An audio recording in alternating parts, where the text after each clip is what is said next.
Sábado, feliz sábado! É sempre um prazer estar nessa igreja em especial. Pelo carinho com que eu sou recebido, o tratamento que os irmãos têm para comigo, realmente é motivo de gratidão e eu louvo a Deus por essa recepção, por essa amistosidade. O final de semana passado eu estava no Espírito Santo, a 300 quilômetros de Vitória, numa cidade chamada São Gabriel da Palha. E foi interessante ir nessa igreja. Muito interessante, uma igreja grande, mais ou menos esse tamanho mesmo, só que são duas, tem um auditório na parte de cima. Tem o normal, depois tem um auditório grande. E o que eu achei curioso quando eu cheguei nessa igreja? No sábado pela manhã, lá vou eu para a igreja, máscara, todo mundo, né? A hora que eu entrei na igreja, para minha surpresa, ninguém estava de máscara. Falei, gente, que coisa interessante. Lá em São Gabriel da Palha, já começou o desuso da máscara. Eu acho interessante que algumas pessoas sentem-se incomodadas com a máscara. Acredito que logo, logo chegue essa permissão aqui também. Mas eu achei muito interessante essa experiência que eu vivi. Foi uma novidade. Parece estranho, né? Nós estamos tão acostumados já com a máscara, que chegar no local com as pessoas sem máscara, soa de maneira estranha, mostra de maneira estranha. Na Bíblia tem um texto que diz assim, quem conhece termina para mim. Tem amigos mais chegados? É o que diz a Bíblia. Tem amigos mais chegados que o irmão. E é interessante, aqui eu tenho alguns amigos. E Ellen White tem um texto interessante que ela diz assim, que misteriosos são os laços que ligam o coração a outro. Ellen White escreveu isso. Misteriosos são os laços que ligam o coração a outro. Já parou para pensar o que faz você gostar de alguém de uma maneira tão especial, tão carinhosa? E também, o contrário é verdadeiro, algumas pessoas que não desfrutam dessa mesma simpatia com você e nem você com elas. Aqui eu tenho algumas alegrias, eu tenho alguns amigos muito pessoais aqui nessa igreja, amigos de confidência, amigo que a gente chora junto, que a gente ri junto, que a gente divide as angústias. E Deus me deu a alegria de ter alguns amigos aqui nessa igreja. Eu tenho o Lindo, um grande amigo que a gente tem, o irmão Samuel e a sua esposa, são amigos assim, muito pessoais, muito queridos para mim. E a gente olha e fala assim, mas por que eu gosto tanto de você? Por que você me é especial? E não se explica, porque Ellen White disse que misteriosos são os laços que ligam o coração ao outro. E eu estou tendo essa alegria de encontrar um grande amigo, um amigo de quase 30 anos de amizade, que está nessa região em função do seu trabalho, e ele hoje veio aqui nessa igreja, eu disse que estaria aqui, e já faz uns 20 anos que nós não nos vimos, foi muito bom abraçar o pastor Edson, que está no último banco ali, ele falou aqui na escola sabatina, também a sua esposa, que não está conosco, mas vocês terão a oportunidade de conhecê-la. Amigo, é bom tê-lo conosco. E sabe o que me alegra nas minhas amizades? Que as minhas amizades boas, todas elas também têm um amigo em comum, Cristo. Eu acho que é por isso que a gente se apega tanto, por causa de Cristo, é a nossa base. E falando em Cristo, eu quero lembrar você amanhã, viu? Você que é pai, tem uma família responsável debaixo da tua tutela, tu tem que vir amanhã. Se tu não vir amanhã, vai ficar muito chato para você. Amanhã é o dia dos pais, e a mensagem de amanhã foi preparada com muito carinho. Se você que é pai, responsável, tem tutela pela sua família, e você quer bênção para a sua vida, e para a vida da sua família, até o final desse ano, você não pode perder o culto de amanhã. E traga seu filho, traga sua esposa, venha toda a família, e para melhorar ainda, convida amigos, pessoas de repente que você está estudando a Bíblia, o evangelismo deve estar no nosso coração, e domingo à noite, o culto é para atingir os outros também. Então, em especial, eu convido você para estar aqui conosco, amanhã a partir das 19h30, estaremos um pouquinho mais cedo, vamos louvar ao Senhor com música, com louvores, a banda estará conosco, vai ser realmente muito louvável a sua presença e a presença do nosso Deus. Quero dividir com vocês a mensagem desta manhã, e para ser rápido e dinâmico, vai estar na tela, por favor, pode colocar para mim a nossa tela. Eu quero fazer você pensar. Quem me conhece nessa igreja sabe que eu tenho um lema. Deixa eu achar aqui o passador, deixa eu ligá-lo. Vou trazer só essa mesinha para próximo. Essa mesinha é bem prática. Alguma coisa eu fiz que ela não fica mais em pé, olha só que interessante. Ela ficava. Muito bom, obrigado pela gentileza, meu irmão. Deus nos deu uns membros, dentre os membros que Ele nos deu, a cabeça. Todos têm a sua finalidade, mas cabeça Deus deu para a gente pensar. Tem gente que pensa que cabeça é só para usar boné, chapéu ou tiara. Cabeça Deus deu para pensar. Isso é tão verdade que quando nós cometemos alguma besteira, cometemos algum erro, algum equívoco, assim que nós constatamos que erramos, a primeira coisa que nós fazemos é esta atitude. Por que que eu não? Por que que eu não? Pensei. Já parou para pensar nisso? Primeira atitude que nós fazemos quando percebemos que cometemos um erro é assim. Isso é automático, involuntário. Deus deixou isso na gente, automático. Errou? Eu nunca vi ninguém errar e fazer assim.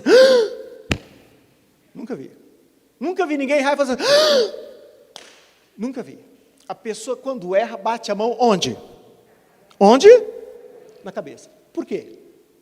Por que Deus deixou isso automatizado e involuntário na gente? Parece que quando batemos a mão na cabeça, a mão na testa, parece que é um Deus dizendo assim, bateu a mão na testa, né? Tu errou, né? Sabe por que tu errou? Tu errou porque tu não pensou. Grave a frase, nós sofreríamos muito menos se pensássemos mais. O diabo sabe disso? Sabe. Então, ele faz de tudo para você e eu, para nós não pensarmos. Ele pega qualquer coisa que nós gostamos muito e coloca diante dos nossos olhos. E fica como um pêndulo, balançando. E dizendo, quase hipnotizando, não pensa, não pensa, não pensa. Se você pensar, você vai descobrir que eu quero te matar, te roubar e destruir. Então, não pensa, não pensa, não pensa. E assim a gente vai vivendo, com pouco pensamento e muito sofrimento. Com isso, eu quero iniciar o primeiro texto desta manhã, que está em Desejado às Nações, página 642. Toda verdadeira obediência. Vem? Vem? O que eu quero que você extraia desse texto que a serva do Senhor escreveu.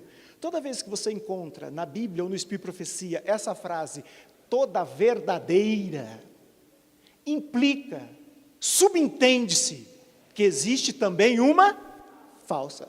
Você não pode esquecer disso.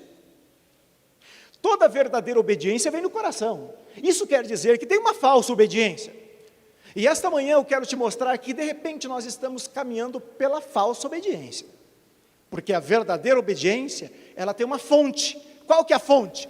Toda verdadeira obediência vem da onde? Vem da onde? Vem do coração. É o que diz a Bíblia, não fui eu que escrevi. A verdadeira obediência vem do coração. Agora dá uma olhadinha nesse outro texto, interessante aqui. A Bíblia diz, Hebreus 4,15, Jesus foi tentado em quanto? Em quanto? Em tudo.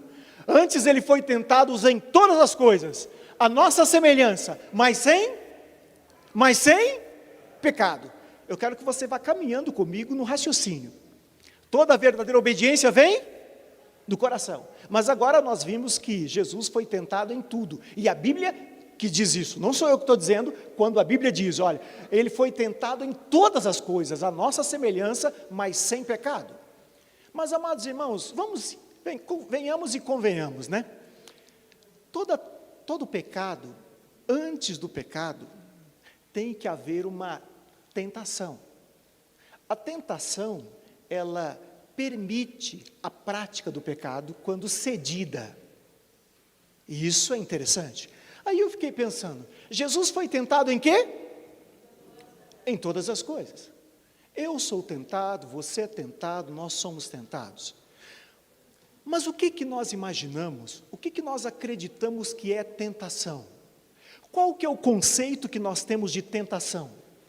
O conceito que nós temos de tentação é Todas as vezes que eu tenho desejo de pecar, que eu tenho vontade de pecar, quando eu tenho anseio por pecar, nós pensamos então, eu estou com desejo de pecar, então eu estou sendo tentado. É isso que nos foi ensinado. Nos foi ensinado que desejo de pecar é tentação. É isso que eu aprendi desde pequeno.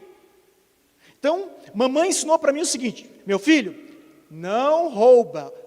Mandamento 8º, não furtarás.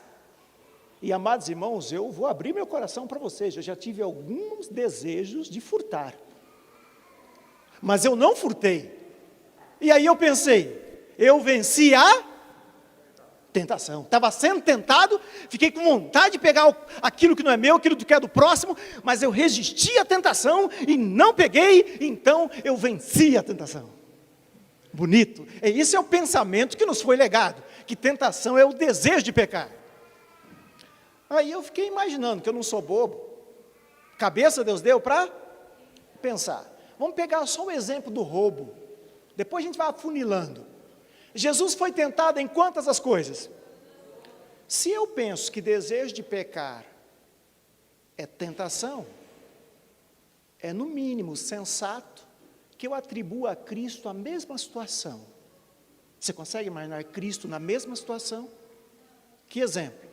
Jesus olhando, quem sabe, os discípulos andando, aí passa alguém nas ruas empoeiradas de Jerusalém, e cai o seu alforje, aquele sacolinha que tem as moedas, cai, puf, no chão. Jesus vê a sacola caiu, ninguém viu, os discípulos passou, ninguém viu, Jesus está passando mais atrás, ele olha. Caiu e ele não viu. Vai ser bom no meu ministério. Eu vou pegar. Você consegue imaginar Jesus nessa situação? Eu também não, minha irmã. Por que que para mim é tentação? Se Jesus foi tentado em todas as coisas, por que que eu não consigo imaginar Jesus nessa situação? Ele foi tentado em todas as coisas da Bíblia. Será que o que você pensa que é tentação, será que você não está sendo enganado? Será que não estão mentindo para você desde pequeno, e você está acreditando numa coisa falsa? A coisa vai ficar mais interessante. Dá uma olhadinha aqui. Mateus 5, 21 e 22, não matarás, e quem matar estará sujeito a... Eu, porém, vos digo que todo aquele que irá contra o seu irmão, estará sujeito a... Então, olha só, a Bíblia fala, não matarás.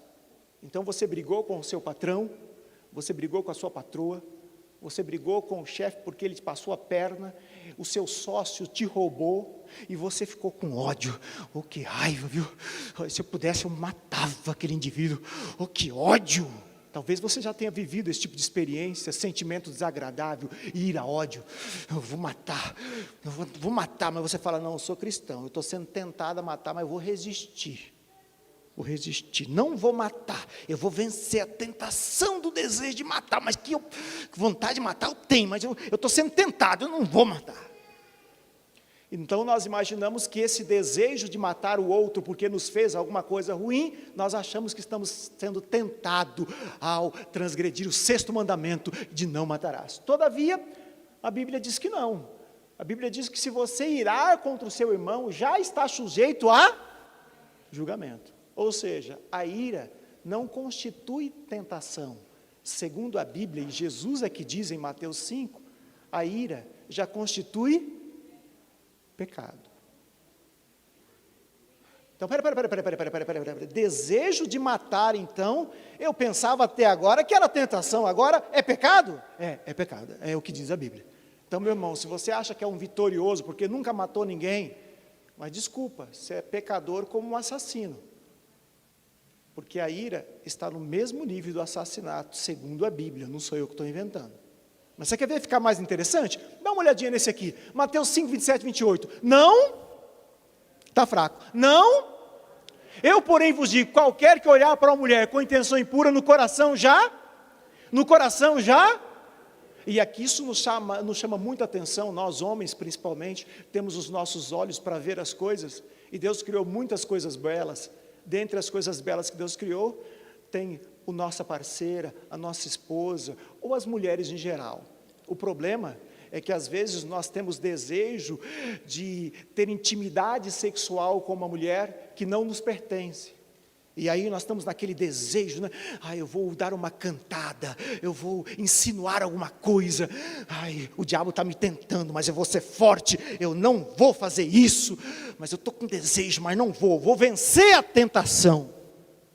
Jesus vem e fala assim: não, meu filho, o desejo de se relacionar intimamente com a mulher que não é sua, você estava pensando que é tentação?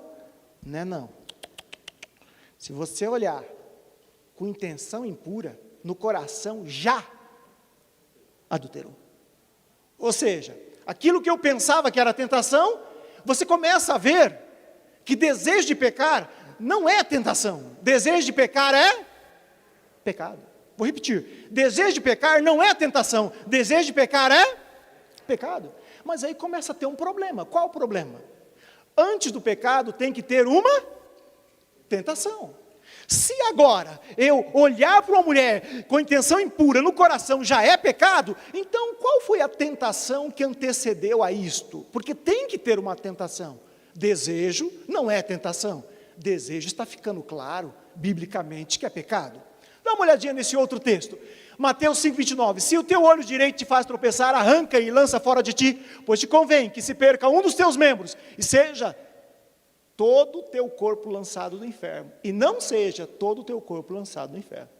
Quando eu li esse texto, eu achei ele meio radical, porque para mim, Jesus poderia ter dito assim: olha, se o teu olho te faz tropeçar, feche-o. Só fechar, ué. Mas Jesus falou: arranca. Complicado, meu irmão. E ele explica por quê. É melhor que tu entre cego do que vai com 2 olhos para o inferno. A coisa começa a ficar muito mais difícil do que vendem para a gente uma ideia. De que não, se você não faz isso, não faz aquilo. Mas se você tem desejo, ou tem pensamentos impuros, ou tem vontade de fazer, mas se você não fizer, beleza, você é um vencedor, é um vitorioso. O negócio é a prática. Jesus está começando a dizer que o negócio não é a prática. O negócio está mais aqui dentro. Vamos continuar. Dê um exemplo de tentação de cobiça. Isso é para fazer você pensar. Isso aqui eu fiz questão de colocar nas minhas madrugadas essa pergunta. Veja só. Para aqueles que pensam que desejo de pecar ainda é tentação, olha que exemplo interessante. 4º mandamento. Lembra-te do dia de sábado. Então, talvez vá passar um jogo de futebol. No sábado, a pessoa fica pensando: gente, eu vou ligar a televisão, vou assistir. Eu estou com vontade de assistir aquele jogo. Não, mas não vou. Então, esse desejo de ligar uma televisão e assistir o jogo no sábado, uma coisa mundana, uma coisa secular, nós chamamos de tentação.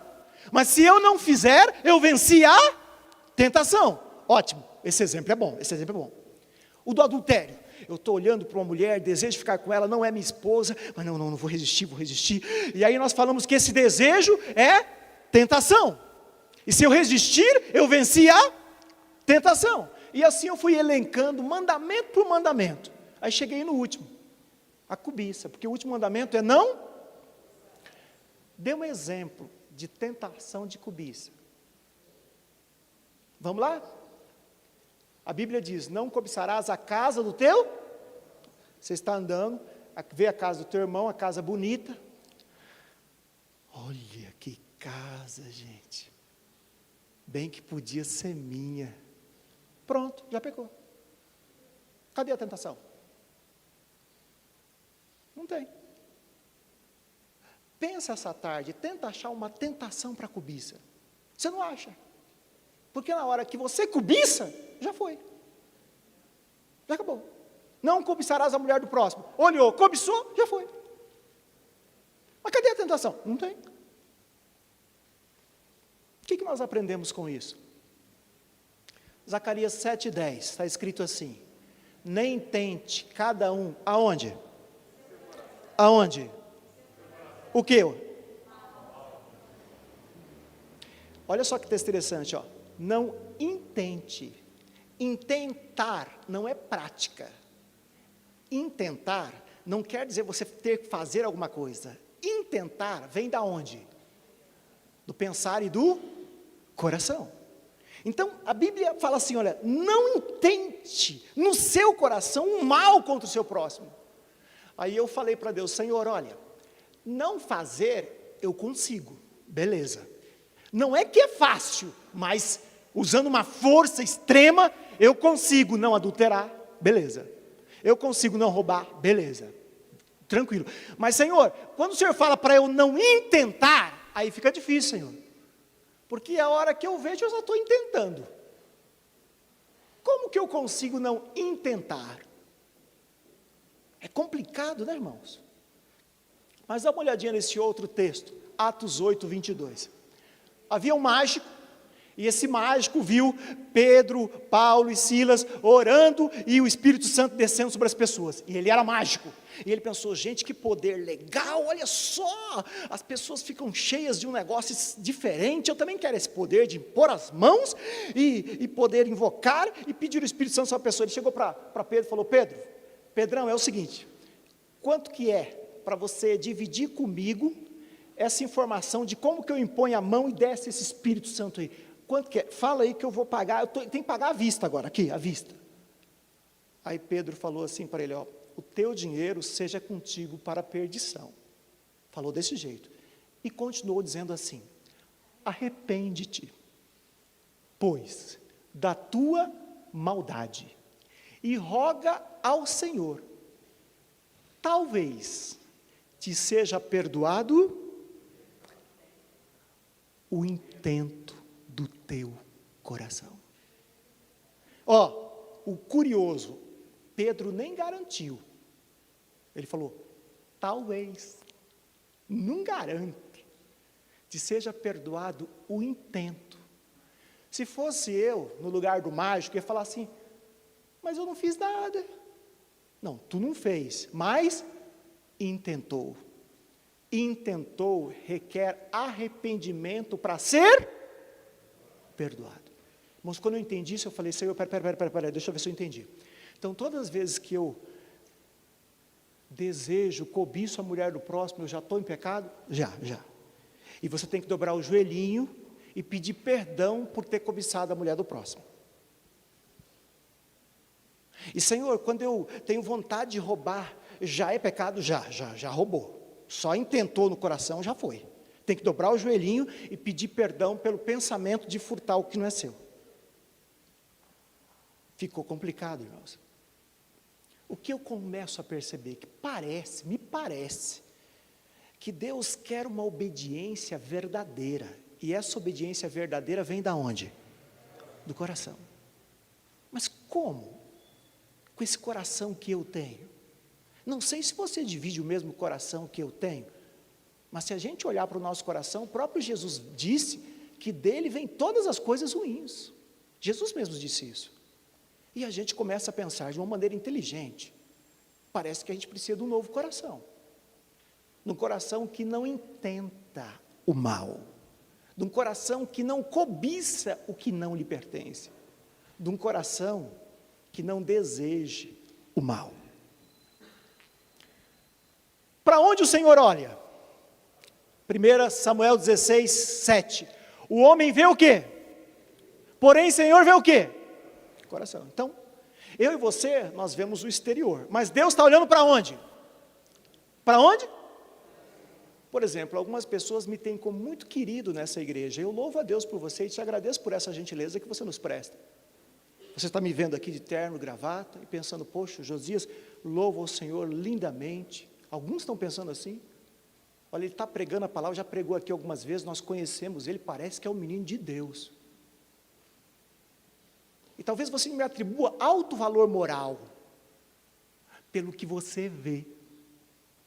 Mas talvez o Senhor lá do céu esteja olhando para o meu coração, talvez o Senhor esteja olhando para o meu coração, e pensando assim, a igreja do Ponte Alto está toda enganada. Olha o Josias, está tocando, está pregando, mas amanhã à noite ele vai voltar e vai trazer o material para vender, e ele quer vender bastante, ele precisa passar a melhor ideia, ele precisa passar a ideia de santinho, mas o interesse dele é vender amanhã à noite. Não, todo mundo pensa isso, mas a motivação dele é vender o material amanhã à noite. Talvez você me atribua alto valor moral, mas aos olhos de Deus, Ele tem ânsia quando olha para mim. Aí eu fiz uma pergunta: o que está no meu coração? Qual a motivação do meu ser para as minhas atitudes? As pessoas não sabem, só tem duas pessoas em todo o universo que sabem: Deus e eu, só. Nem os anjos sabem, os anjos não leem pensamentos, mas Deus conhece o meu coração, e se nós formos autênticos, íntegros, somos capazes de olhar para nós e falar: espera aí, por que eu estou aqui? Qual a motivação de estar aqui? É realmente o bem-estar espiritual de cada um, para que se preparem melhor para encontrar com Jesus? Ou tem algum objetivo escuso? 1 Crônicas 28, 9, porque o Senhor esquadrinha todos os quê? E penetra em todos os desígnios do quê? Do pensamento. Desculpa, meu irmão, a mensagem de hoje vai na alma, vai aonde precisa ir, lá dentro. Nós podemos vender a imagem que nós quiséssemos, que nós queremos, nós conseguimos vender. Um esforço sobrenatural para se portar direitinho, para não fazer errado, para vender aquela ideia, para passar aquele sorriso, mesmo atrás da máscara, para tentar passar aquele olhar sincero, aquele interesse. Tudo isso está desnudo aos olhos do Senhor, porque Ele vê o motivo, Ele vê o âmago, porque Ele olha para o coração e os desígnios do pensamento. E diz mais, 1 Crônicas 29, 17, bem sei, meu Deus, que Tu provas e da sinceridade te agradas. Diz mais a palavra, o que procede do coração? Lembra que eu disse? Porque dentro do coração dos homens é que procede os maus, a prostituição, os furtos. Ora, todos esses males vêm da onde? Aí eu conversei com Deus, falei: Senhor, o que Tu procuras em mim, eu não tenho. Eu não tenho, irmãos. Tu olha para o coração, o meu coração é isto aqui. Eu não tenho o que Tu procuras. Para o Senhor achar isto aqui, talvez no coração de outro, no meu, não. Sinceridade, integridade. Só que você começa a entrar num desespero, porque você sabe que Deus está olhando o que Ele está procurando, e tu entende que você não tem para oferecer. Ainda bem que Ele mesmo oferece a solução. O que vem do coração fala, o que de coração fala a verdade, o que não difama com a sua língua e não faz mal ao seu próximo, há de morar com Deus. Olha só, quem é que vai morar com Deus? Pergunta o salmista. Aí ele mesmo responde: o que de coração fala? É interessante essa situação, né, irmão? A gente está vendendo um carro, aí o carro está com um probleminha. Meu amigo, quero comprar o teu carro. Muito bom, está o valor de tanto. E quanto que está? X. Tem algum problema? Na mente passa assim: está com problema, está fundindo o motor, mas eu sou adventista, não vou mentir não. Queria, mas não vou. Vou falar a verdade. A verdade que eu vou falar não é de coração, porque o meu desejo era omitir essa informação. Interessante, né? Passamos por justo, mas Deus olha e fala assim: tu está falando que o carro está bom, né? Mas no coração tu queria enganar, né? Senhor, mas não vou porque eu sou adventista do sétimo dia. Não, eu entendo, meu filho, até é legal você se esforçar, mas não é o tipo de obediência que eu quero. Eu quero uma obediência de coração. Eu não só quero que você fale a verdade, mas que você tenha o desejo e queira falar a verdade. Irmãos, a gente vai olhando para a gente, se percebendo cada vez menos qualificado para entrar no céu. Porque você vai entendendo o que Deus procura. Pureza, 100%, sem mácula.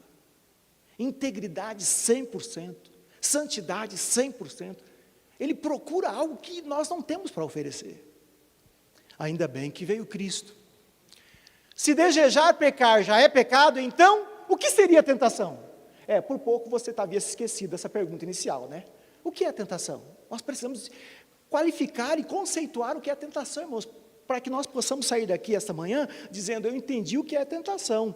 E eu pensava antes que era desejo de pecar, entendi que não é desejo de pecar, não, desejo de pecar é pecado. Então eu quero vencer a tentação, não vou mais me iludir achando que não fazer o que eu desejo, eu estou numa situação positiva diante de Deus. Não, eu preciso entender o que é tentação para vencer antes do problema. Então vamos entender o que é tentação. Orientação bíblicas para não pecar. Orientação bíblica para não pecar. Disse o Senhor a Abraão, eu sou o Deus Todo-Poderoso, anda na minha presença, e se, para mim, diz o ditado, para um bom entendedor, meia palavra, basta. Deus chegou para Abraão e falou assim, Abraão, seguinte, tu quer ser perfeito? Sim, Senhor, eu quero ser perfeito inclusive de coração. E aí Deus falou para ele assim, o segredo é o seguinte, anda na minha presença. Tem um texto bíblico que diz assim, me diga com quem tu andas. A mensagem do J.A. vai ser muito interessante essa tarde. Você influencia ou você é influenciado?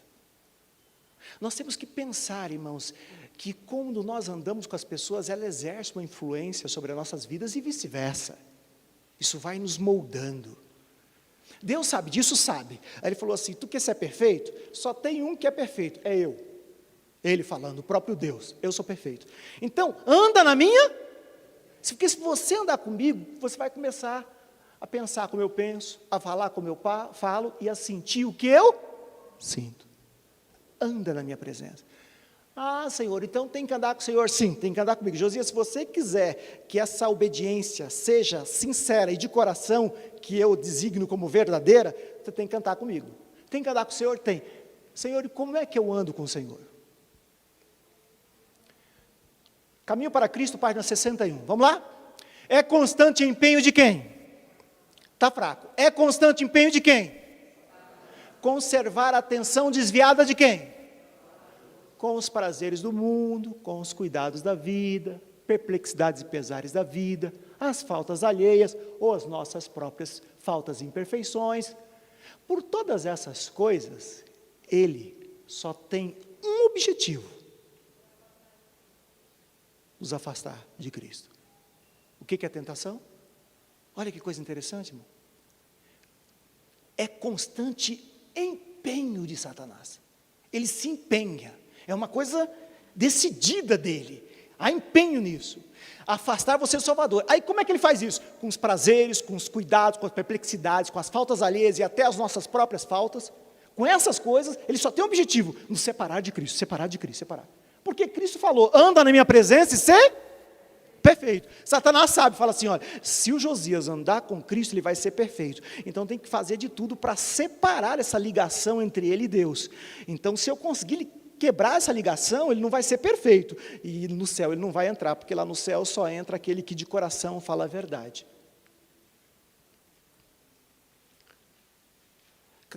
Grande conflito, página 530. Satanás está bem? Está fraco. Satanás está bem? Ciente de que a mais débil alma que permanece em Cristo é mais suficiente para competir com as hostes das trevas. Portanto, procura retirar de suas potentes fortificações quem? Ele sabe, irmãos, que se você e eu andarmos com Jesus, grudado nele, relacionamento, intimidade, ele perde. Então ele faz de tudo para separar, para não ter essa ligação. E olha só como fica mais interessante aqui em Desejo das Nações, página 106. Frequentemente o tentador vem a nós, como foi a quem? Como foi a quem? Apresentando nossas fraquezas e espera-nos e romper o quê? Então, está segura a presa. Ele vai para cada um como foi a Cristo. O interesse dele é romper a ligação com o Pai, romper a ligação com o Pai. Se ele conseguir isso, a presa está segura. O que é tentação? Deus dá todas as nações, Pai, na 112. A meditação e a oração nos guardariam de? Olha, a oração e a meditação nos guardariam de pecar. Vamos desenhar. Eu gosto de explicar, depois eu desenho. Você acordou pela manhã, às 4 horas. Dobrou os seus joelhos diante de Deus e ficou ali 1 hora com Deus. E 1 hora eu estou falando, porque Ellen White fala que o mínimo é 1 hora. Em oração, conversando com Deus, abrindo teu coração, confessando seus pecados, pedindo a misericórdia do Senhor, intercedendo pelos irmãos, intercedendo pelo nosso país. Você está ali, conversando com Deus, aquela amizade, aquele relacionamento, você confessa a Deus, Ele fala para você, você estuda a Bíblia depois, lê a lição de escola sabatina. Primeiro Deus vai começar agora, você gasta um tempo orando, estudando. Depois de 2h30, das 4 até as 6h30, então você vai fazer as suas coisas, porque você tem que trabalhar. Você ficou 2h30 em intimidade. Aí você levantou-se e foi para o trabalho. Aí você então foi para o trabalho, e no caminho para o trabalho, você se deparou com uma mulher. E essa mulher não estava decentemente vestida. Você entende? E o seu olhar é para olhar tudo. E você olhou. Só que porque você passou um relacionamento intenso com Deus, quando você olha a silhueta de uma curva indecente, o primeiro pensamento de um cristão que tem obediência de coração é este: poxa, por que não se vestiu melhor? Sequer passa o desejo impuro. Por quê? Estava ligado a quem? A Deus. Sequer. Exemplo 2. Não acordou 4 horas da manhã. Acordou 6h20. Viu que está corrido o negócio. De jejum, rapidinho, já se veste. Aí ora com a esposa: Senhor, por favor, abençoa a nossa família. Qual que é o verso da lição agora? Não, na meditação não dá tempo também não. Não, há 21 dias, não, só vou poder fazer à noite, que já estou atrasado. Não, até logo, eu tenho que ir. Beijo, tchau. Aí, no caminho para o trabalho, vê uma mulher indecentemente vestida. Adivinha qual é o seu primeiro pensamento? A meditação e a oração nos guardariam de pecado. Quando eu entendi isso, falei: é isso. Tocar saxofone é pecado? É pecado ou não é? Não é pecado. Mas, irmãos, se eu passar 3, 4 horas tocando esse instrumento, ignorando o meu tempo com Deus, o que não é pecado passa a ser uma tentação para mim. Porque eu gasto mais tempo tocando instrumento, aprendendo a tocar, para me aparecer para os outros, para vender a boa ideia, a boa imagem de Josias bonzinho. Então eu preciso ensaiar esse hino. Esse hino os irmãos gostam, porque ele demonstra a cidade: santo, santo, santo, e fica 1 hora, 2 horas, 3 horas, 4 horas, intimidade com Deus? Não. Oração? Não. Estudo da Bíblia? Não. Não. Na quarta-feira também não estou reunido com os irmãos que estão em oração. Meu irmão, desculpa, o saxofone não é pecado, mas é uma tentação, porque eu gasto mais tempo com ele do que com Cristo. E o diabo fala assim: Josias, pode tocar saxofone 5 horas por dia, não tem problema, não é pecado tocar saxofone, fica aí tocando. E quando você tiver desejo impuro, o desejo é tentação, tu não pode é fazer. Se você não fizer, Jesus já bate palmas: esse é meu filho, ele pensou, até quis, mas não fez, é bom, isso aí é bom. Nós estamos sendo enganados, meu irmão. Estamos caminhando para o inferno, achando que uma conduta exterior aparente garante-nos a eternidade, enquanto o que Deus está procurando é um coração puro.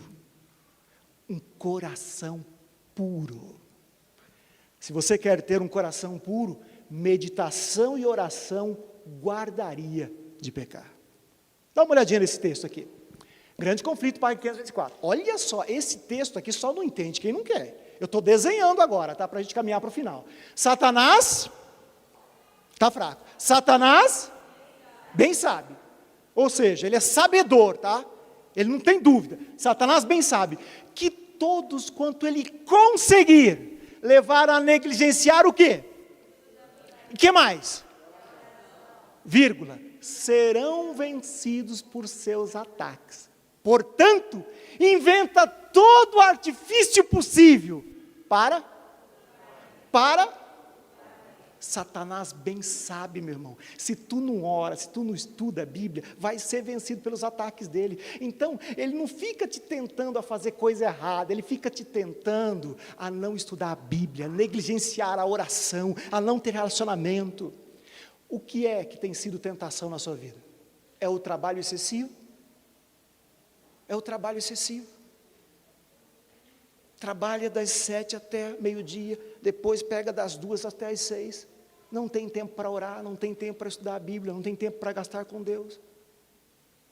Não, Josias, o trabalho, beleza. Se for só o trabalho, eu tenho tempo suficiente. Mas a tentação para mim, Josias, é aquela série da Netflix que lançou, e tem uma outra na Amazon também, a Disney lançou uma agora. Cara, eu gasto 3, 4 horas naquela série ali, é muito bom, cara. Inclusive eu vou dormir tarde, aí não dá para acordar cedo. Desculpa, meu irmão. Satanás bem sabe. Ele sabe o que você gosta, e vai usar isto para impedir você de ter tempo com Cristo. Ele vai. São os filmes, são os hobbies que a gente tem. É o trabalho. Não interessa, ele só precisa roubar teu tempo com Deus. Se ele conseguir isso, serão vencidos por seus ataques, diz o texto, e não fui eu que escrevi. Meu irmão, eu quero apelar para você nesse momento. Acorda, meu irmão. Tu precisa andar com Cristo. Tu precisa dedicar tempo ao estudo da Bíblia, e não é pouco tempo, é muito tempo ao estudo da Bíblia. Você precisa dedicar a oração, e não é 10, 15 minutos, meu irmão, é no mínimo 1 hora, conversando com Deus assiduamente, continuamente. Você precisa se esforçar para isso, porque se você não tiver empenho nisso, você vai ser vencido pelos ataques dele. Quando você entende essa mensagem, você começa a entender algumas atitudes de Cristo. Ellen White fala que o sol, quando nascia, encontrava Jesus na cama ou ajoelhado em algum lugar? Isso era a vida de Cristo, diária. Isso era hábito, costume dele. Antes que o sol nascesse, ele já estava de joelhos. Deus ensinou o povo de Israel essa grande verdade em toda a caminhada no deserto. Por quê? Porque Jesus é o pão da vida, é ou não é? Para o pão da vida, lá no deserto, Deus alimentou o povo usando o quê? O maná. O maná caía antes do sol nascer ou depois? Antes. Se a pessoa levantasse depois que o sol nascesse e fosse procurar maná, achava? Por que não achava? Derretia. Jesus está falando, meu filho, gasta tempo comigo. Mas, Senhor, eu estou com sono. Meu filho, isso é vital, isso é comida, isso é bebida. Você precisa se alimentar. Se você não fizer isso, não tem comida. Não tem comida. O povo israelita sabia muito bem disso. Aí teve alguns até que falou assim, não, tem que acordar todo dia de manhã. Não, vamos fazer o seguinte. Eu vou guardar, aí amanhã não precisa acordar cedo. Amanhã não preciso acordar cedo, porque eu já guardei hoje. Aí ele acordou no outro dia, o que aconteceu que ele tinha guardado? Desculpa, meu irmão, o relacionamento que você teve com Cristo ontem, não vale para hoje. É diário, intimidade, é diário.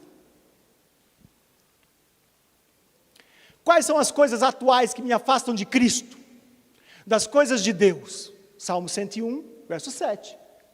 Para quem sabe ler, um pingo é letra. Não há de ficar em minha casa o que usa e o que profere mentiras, não permanecerá diante dos meus olhos. Satanás tenta os homens a satisfação do apetite e a condescendência própria, embotando assim as sensibilidades, de maneira... Tentação é tudo que rompe nossa comunhão com Deus. Mateus 6,13. Não nos deixe cair mas livra-nos do mal. Tudo que rompe a sua ligação com Deus é uma tentação. Eu sei as minhas, eu vou ser honesto com você. Aquele instrumento ali me é extremamente tentador. Quem já foi na minha casa sabe, eles ficam na parede, não ficam na caixa. Por que ficam na parede? Porque assim eu me obrigo a gastar tempo com eles. Só tem um problema, graças a Deus, só tinha um problema quando eu comecei a tocar. Eu não tinha temperança, eu não sabia a hora de parar. No condomínio que eu morava, fizeram abaixo-assinado para me tirar de lá. Para você ter uma ideia. Porque ouvir um hino aqui, você acha lindo, mas tenta ouvir alguém ensaiando, treinando. Liga para o Lindo e pergunta para ele: Lindo, você está ensaiando? Tô, vou aí assistir. Meu irmão, tu fica 10 minutos e fala até logo.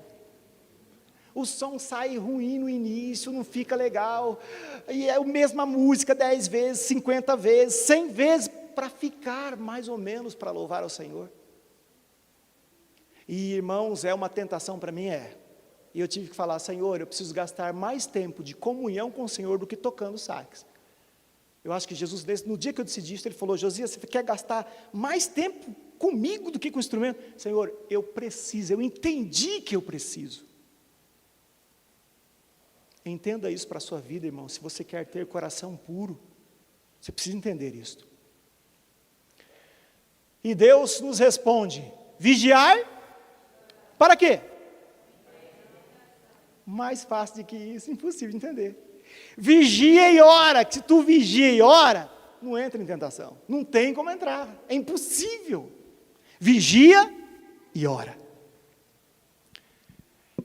E Deus, em sua infinita misericórdia, nos promete: e não vos sobreveio tentação que não fosse, mas Deus, que é fiel, e não permitirá que sejais tentados além de nossas. Meu irmão, não tem nada que possa acontecer na sua vida durante a semana, que você possa falar: Senhor, não dá para ter relacionamento com o Senhor, porque isso que está acontecendo agora requer o meu tempo, a minha atenção. O Senhor entende, não dá. Meu irmão, não existe nenhuma situação na vida que você possa justificar para Deus que você não tem tempo para ficar com Ele. E nós vamos ver aqui, para terminar, um exemplo bem forte, bem interessante aqui. Quando entretermos comunhão com Cristo, Ele nos promete: dar-lhe-eis um coração e um espírito novo, porém, dentro deles. Tirarei de vossa carne o coração e lhes darei um coração para que andem nos meus estatutos, que guardem os meus juízos e executem. Dar-lhe-eis um só coração, para o seu bem e o bem dos seus. Quando você entretém comunhão com Cristo, quando você entretém comunhão com Cristo, Ele promete que vai lhe dar um novo, vai tirar o coração e vai tirar um coração de carne. E esse coração tem prazer no quê? Na lei de Deus e obedecer os seus mandamentos. Eu liguei, quando eu estava estudando essa mensagem, eu tenho um amigo em Campo Grande, cardiologista, e aí eu liguei para ele faz cirurgia. Eu falei para ele assim: você está fazendo cirurgia cardíaca? Estou. Eu só quero uma pergunta, só quero uma resposta sua, essa pergunta: quanto tempo demora uma cirurgia de coração? Ele falou: depende. Depende do quê? Depende do estado do paciente e tal, mas em média de 6 a 7 horas. 6 a 7 horas Eu estava estudando essa mensagem, e eu pensei assim: peraí, de 6 a 7 horas para transplantar o coração? Meu irmão, com os meus 15 minutos não dá tempo não. Eu acho que quando eu dobro o joelho para orar, eu acho que Deus vai pegar o bisturi e eu já levantei. Não dá tempo, 15 minutos. Você quer um coração puro e genuíno? Tem que dar tempo para o transplante. Tu tem que ficar aos pés de Cristo até que Ele termine. Ele vai abrir, anestesiar primeiro, vai tirar o coração de pedra, mas tu tem que estar ali. Tem gente que quer um coração novo, o Senhor me dá um coração novo, mas na hora de gastar tempo na cirurgia, é 20 minutos. O médico está colocando a luva ainda. Tu já falou amém, muito obrigado, até logo. Mas eu não fiz a cirurgia, amanhã eu volto mais 20 minutos. Sabe quando vai terminar essa conclusão dessa cirurgia? Nunca, meu irmão.